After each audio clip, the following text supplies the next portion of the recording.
What I would will letter A. yes, who would it be and why? Gusto ko yung crush natin. Ay, Yes. Isa ko nang nahilig ko sa K-drama. Pero K-drama, di ba?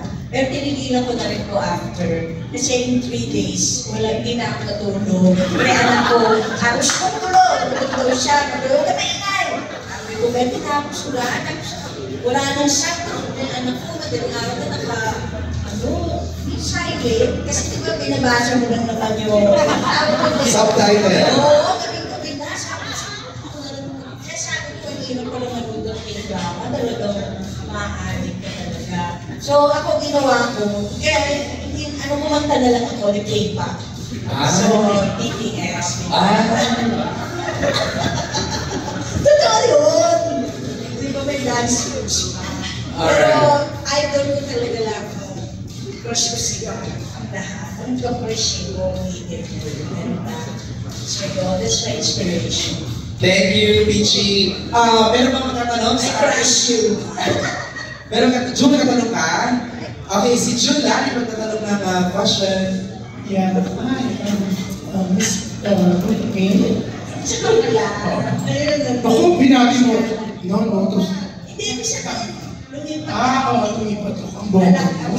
Talagang wala na. nakikita ko kasi mga pwes ko. Piling ko na kanina medyo kinabangan ka dahil kaya mo umalis na ako. Oo. So, eto na. Pinag-usapan na Sabi ko, pwede pala yun. Sinabi ko na, pwede pala yun. Ang dahil lang sa Hindi ko tatanungin kita. Pero yan, nakaka-excite mo. Sasama niya ni Alexa Ilacad with this movie. Kasi before napabalita na, di ba na-excite ka, naghahanap ng Buba Junior. Oo nga. Tapos parang isa siya, di ba? Tapos sabi mo, gusto mo siya. Tapos nung mag-shoot kayo nitong movie na to, kasi gusto ako pala. hindi ko siya masyadong ma-pronounce yung title. Pero yun, may post ko si Mojike. Okay. Yeah. Okay. Pero talaga yung yung excitement ni Alexa na pinunch ka talaga na she finally met Miss Buba in the place. Na-touch ka, no? Na-touch ako siya kasi nalalaman din ako. Kasi mahilig siya mag-TikTok. Masaya na-touch ko kasi siyempre tuwa siya. Natuwa din ako yung unang nasabi niya. Naku, idol ko po kayo mga ganon. So nakakatuwa. Dapat ganyan lahat ng Gen Z. Marespeto, no? Nakakatuwa na nire-respeto nila isang veteran na katulad. Oo, marespeto tsaka maganda siya. Hindi ka nag-react sa veteran. Saan? Sabi ko veteran. Veteran? Veteran?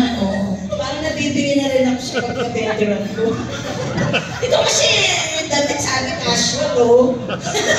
Ewan mo kung saan ka pupunta natin. Anyway, so yun na. Pero yun, Ulitin ko yun. so nakakatuwa kasi yung mga Gen Z like her, no, the respect na binibigay niya to the highest level. Yes. You agree with that? Agree? Spino?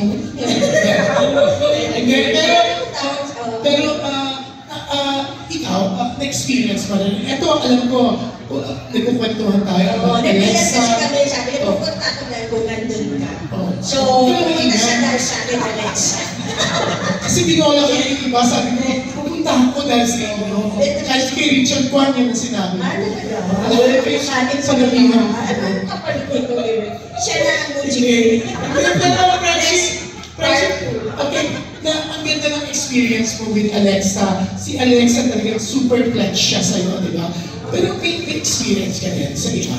Kasi yung kilala kita the way i-flex mo yung kasiyahan mo with Alexa, for sure may naging experience ka sa iba na hindi ganun kaganda. May ganun. Legit. Hindi ko ba yung sinalat sa dahil hindi nila, natutuwa sila eh. Kaya sana matuwa din ako sa kanila. Kaya natutuwa ako siyempre kasi kilala nila ako. Di ba? Kita mo, you know me? Oh, you know me? Yes. Si Scarlett yan. Pero syempre, ang ginagaling kasi ang ganda rin kasi ng ano mo ngayon, ng exposure mo sa show na, di ba? So, ang recognition. Araw-araw mo siyang ipinagbubuhat. Hindi naman. Hindi?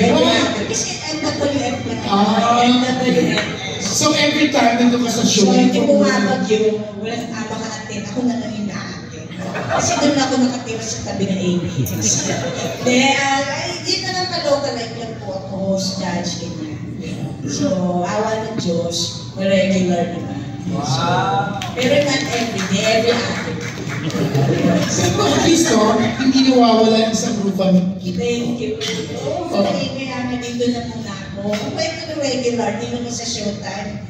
Regular na siya. Kung last one namin tayo, to the Philippines and to the Filipinos. Yun po ang ibig sabihin. Pero ngayon, kung ano-ano na yung meaning. So, okay lang naman. For the realization and realization. Pero yung friendship, thank you, we're all excited you're back here in the Philippines and